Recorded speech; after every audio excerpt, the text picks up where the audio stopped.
Hello, my name is Neal, and I am a hospitality practitioner. For 20 years plus at this point, I have worked in restaurants and in hotels, and I've come to understand over that course of time that the definition of hospitality is a little bit limiting. It also serves to miss the point, the true point, the essence of what hospitality actually is. You see, words matter. They color what we think about this universe and our role in it. They define how we approach this world, and they inform our actions and guide us through. So understanding what is limiting about this definition is important to know why we're missing the opportunities in life relative to really connecting with one another. You look at this definition, this is the Oxford definition, and it's about a one-way transactional experience. It's about the exchange of goods. It is about what the host does for the guest, but discounts what the guest does for the host. It talks a little bit about the products, but not the actual connection or exchange that exists in true hospitality.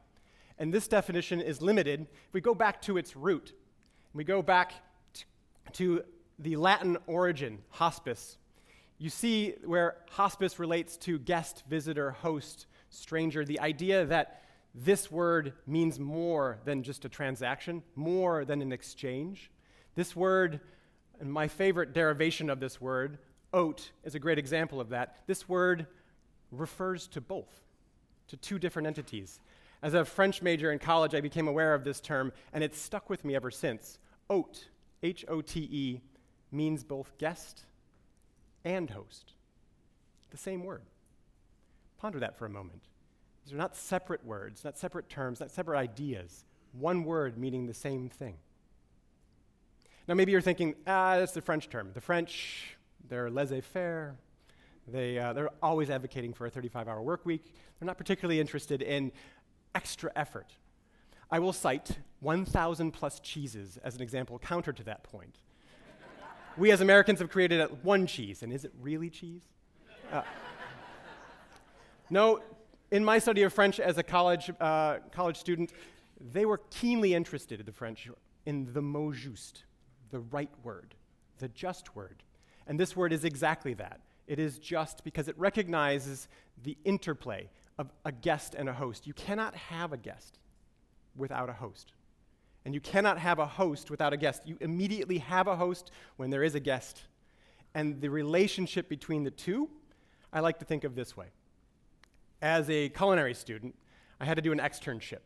And this externship brought me to North Carolina, to the mountains of Asheville. And while there, I happened upon a master practitioner of Tai Chi. And before we would begin practicing our form, we would pause. We would still ourselves. And we would reflect for a moment on the openness, the emptiness, the idea of Wu Chi, represented by that empty circle. Emptiness not meaning a void or devoid of things, meaning the absolute pure potential of everything. And when you engage in the form, you begin to have yin and yang, duality, differences. These differences are not meant to separate us. They are not separate from one another. They are meant to serve one another. And in their serving, you recognize the innate quality of connection that we all enjoy. As a restaurateur and as someone who dedicated their life to hospitality, I had this grand vision. My vision was to create a farm-to-table restaurant, to link, to connect the farm with our guests by sourcing from wonderful farmers in a localized area, creating compelling cuisine that I could then serve to people at the table. When COVID happened, that was threatened. The whole idea of the transactional hospitality was almost rendered defunct, and many restaurants stopped actually providing their wares, their food and their drink. But the goal isn't about providing food and drink or having a table to do it at. The goal is about using one's unique capabilities and skill sets to reinforce connection. And so as COVID started, the restaurant I run pivoted the next day We didn't have a table. We didn't have a restaurant. But we had farmers, and in particular, we had a relationship where the farmers, we were their guests.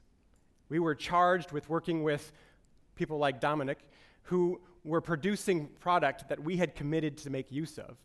And we had guests and patrons who no longer had a table to dine at in our space, but had their own table.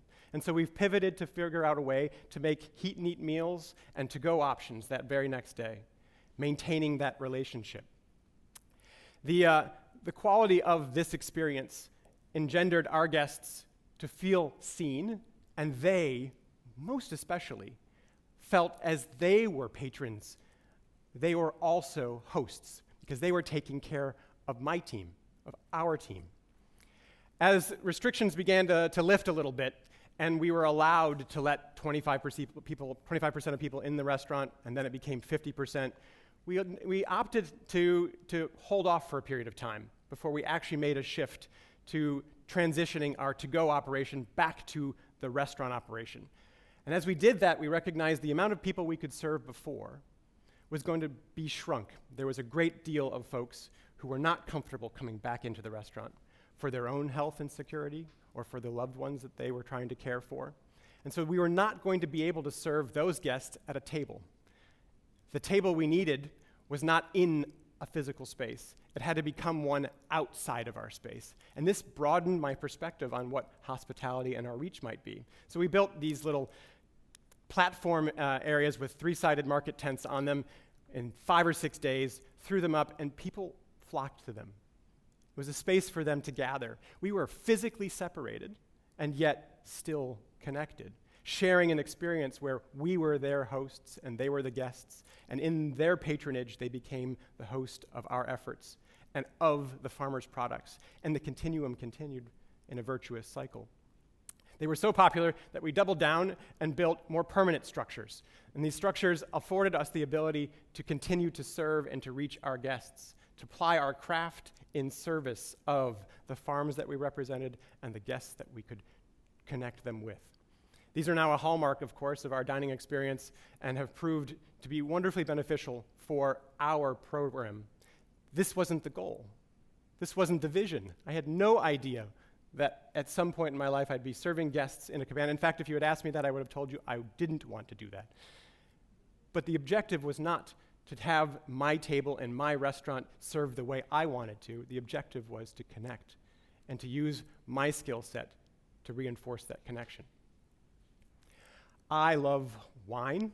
As a practitioner, one of my favorite things in this world, my favorite tool, is wine. I love the stories that wine provides. I love the people and the places and the process of how wine comes together. And throughout COVID, I lost that connection. I didn't have the ability in the same way to offer a series of wines curated for each guest to create a special experience at the table. I could have lamented that that was gone and lost, but we figured out a way to connect, and this broadened my perspective even more, because I had previously thought I had to have a restaurant and a table, and then I learned I could serve people outside and they could take their food, the food home, and we could still maintain a connection, and then I learned that there was a possibility that we could have a connection virtually.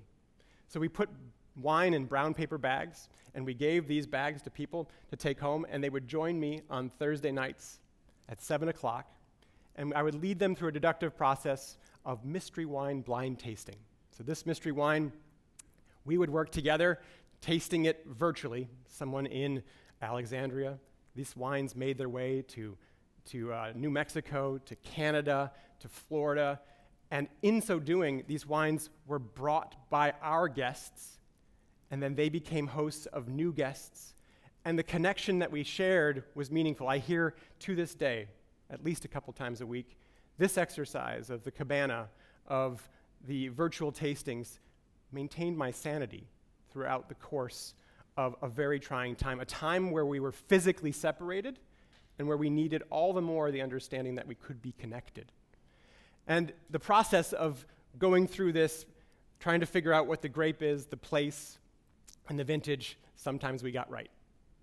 A lot of times we did not. That's not the point. That was not the actual point. It was the sharing and the connecting and the communion that developed.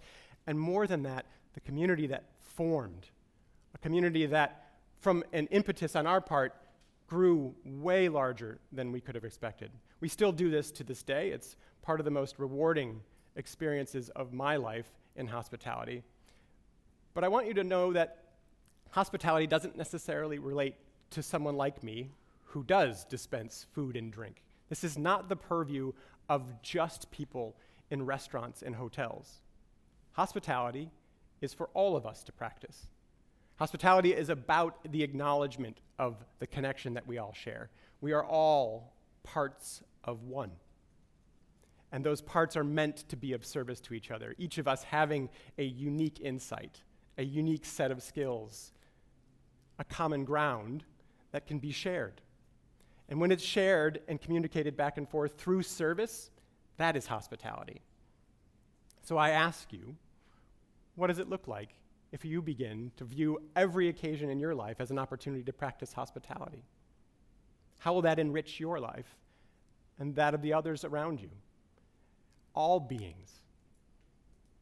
I have full faith that if you do that, you and I, all of us, will be the better for it. I'd like to express my gratitude to you today for hosting me, for providing me with the opportunity to share this idea, and for being gracious guests and receiving what I have offered. Thank you.